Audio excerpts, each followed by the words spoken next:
Hello everyone, আজকে আমরা ready হয়ে বাইরে হয়ে পড়ছিলাম কলেজের উদ্দেশ্যে। কারণ কলেজে আছে একটা প্রোগ্রাম, কলেজে বইচা দিয়ে এরম স্টুডেন্ট আইসে না, তাই আমরা একটু গাছতলে বইয়া জিরাই নিলাম। তারপর লাহে সব স্টুডেন্টগুলো আয়ে গেল, তাই আমরা প্যান্ডেলের ভিতরে বইয়া গেছি। কারণ পরে কিন্তু একদম সিট পাইতাম না, তাই আগে আগে বইয়া লইছি। কারণ চেয়ারের থেকে মানুষের সংখ্যা বেশি ছিল, আর আগে আগে যদি না বহি তারপরে কিন্তু দাঁড়ায় দাঁড়ায় আমাদেরকে প্রোগ্রামটা অ্যাটেন্ড করতে হইব। তাই সবার আগে বয়ে নিয়েছিলাম। আর প্রোগ্রাম স্টার্ট হইতে না হইতেই এগোরতো নাচন আরম্ভ হয়ে গেল। ডান্স ভালোই করতেছিল, এইদিকে করতেছিল ডান্স, আরেকদিকে এই পোলাপানগুলা জানি না কে রে বান্দরের মতন ঝুলতেছিল। এইগুলা দেখে তো আমরা পুরাই হাসতে হাসতে শেষ। আর আরেকদিকে চাই দেখি একদম সব পোলাপান ডান্স করতে করতে পাগল হয়ে গেছে পুরো। আর ডান্স শেষ করার পরে দেখি প্যান্ডেল পুরা খালি, তাই ভাবলাম এখান থেকে আর লাভ নেই।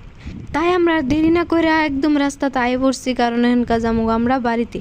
স্কুটি ছিল আমাদের কাছে একটা, কিন্তু মানুষ আসছিলাম 3 জন, তাই সবচেয়ে যে শক্তিমান তারই দিলাম স্কুটিটা চালাইতে। এ বলতে গেলে একে আমরা মোটু বলে ডাকি।